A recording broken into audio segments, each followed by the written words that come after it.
नमस्कार विद्यार्थियों, हम लोग टैक्सोनॉमी पढ़ रहे हैं और टैक्सोनॉमी में आज हम बात करेंगे पुष्प या फ्लावर की, कि पुष्प के से संबंधित जो भी टैक्सोनॉमिकल टर्मिनोलॉजी है या इसके जो मॉर्फोलॉजिकल कैरेक्टर्स है उनके बारे में हम देखेंगे।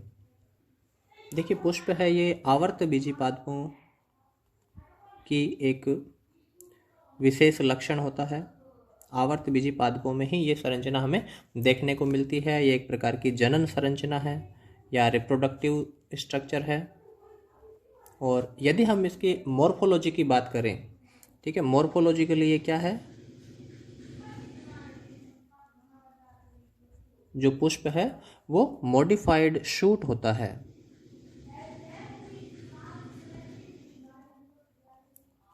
ठीक है, जो प्लांट्स है उसके दो भाग होते हैं। एक भाग जो जमीन के अंदर होता है, ठीक है, जिसे हम रूट कहते हैं या रूट सिस्टम कहते हैं, ठीक है, और दूसरा भाग जो जमीन के ऊपर होता है, एरियल भाग होता है, ठीक है, जिसमें तना व पत्तियां शामिल होती है।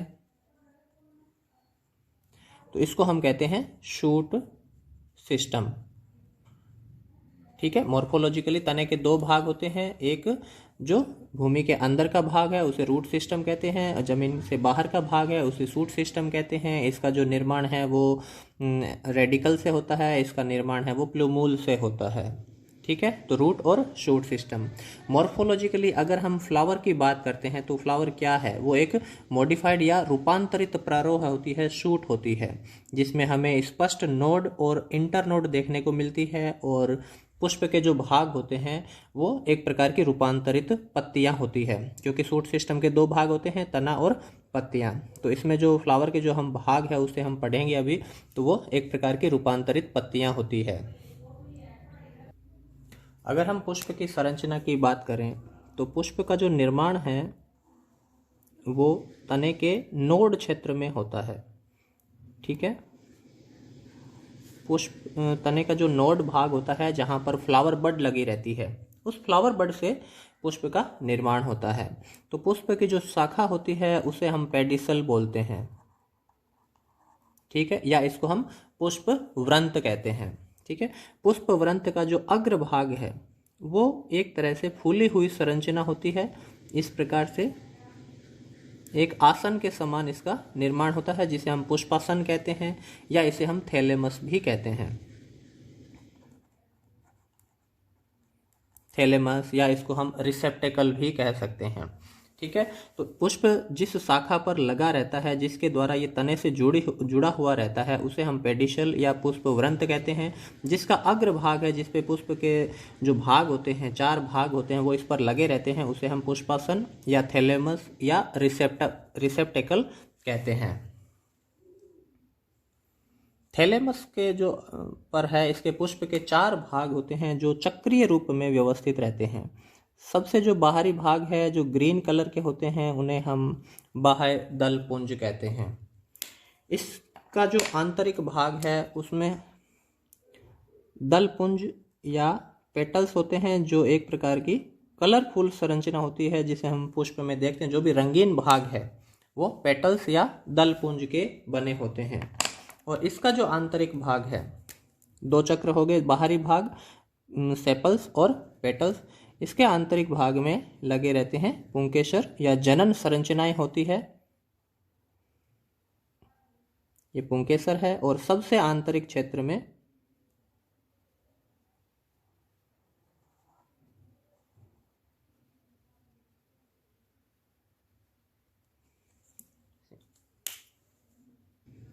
देखिए, एक पुष्प में चक्रीय संरचना के रूप में ये चार संरचनाएं देखने को मिलती है, जो चक्र के रूप में व्यवस्थित रहती है।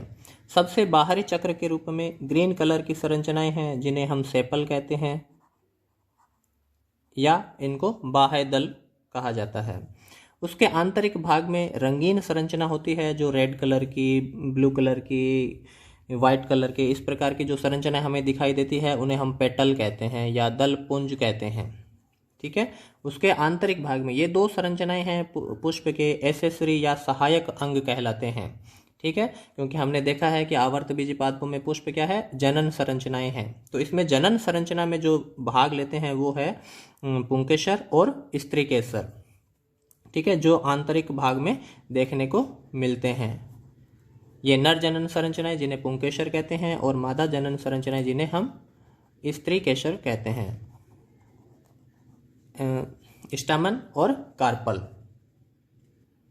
अब ये जो चारों भाग है इनकी जो संख्याएं होती है वो अलग अलग पुष्प में, अलग अलग स्पीसीज में अलग अलग हो सकती है, ठीक है। जो मुख्यतः या तो 3 के मल्टीपल में होती है, या 4 के मल्टीपल में, या 5 के मल्टीपल में हो सकती है, जिन्हें हम ट्राइमीरस पुष्प, त्रितयी पुष्प, चतुर्थयी पुष्प या पंचतयी पुष्प कहते हैं।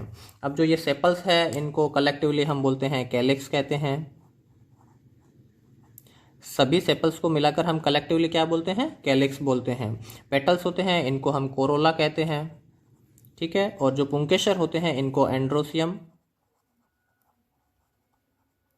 और स्त्री केसर को गाइनोसियम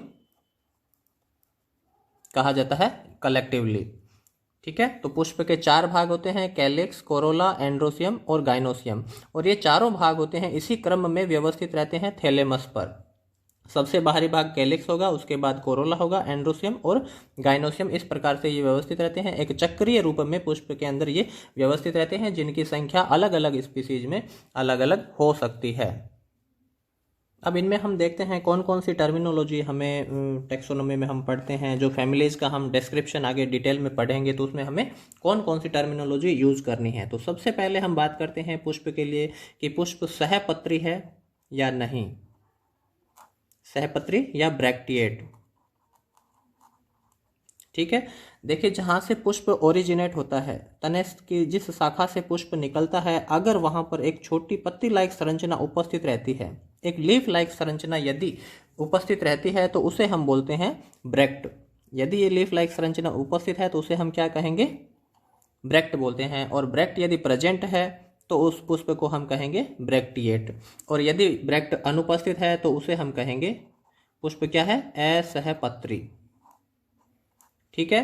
पुष्प जहाँ से तने की शाखा से निकलता है, जहाँ से फ्लावर बड से पुष्प ओरिजिनेट होता है, यदि उसकी एक्सिल या कक्ष में, पेडिसेल के कक्ष में एक पत्ती लाइक संरचना जिसे ब्रैक्ट या सहपत्र कहते हैं, यदि वो उपस्थित होता है तो उसे हम पुष्प को कहेंगे ब्रैक्टिएट पुष्प।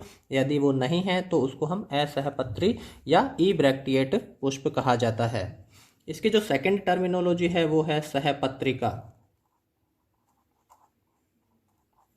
या इसको हम ब्रैक्टियोल कहते हैं, ठीक है। इसके बारे में हम नेक्स्ट क्लास में बात करेंगे।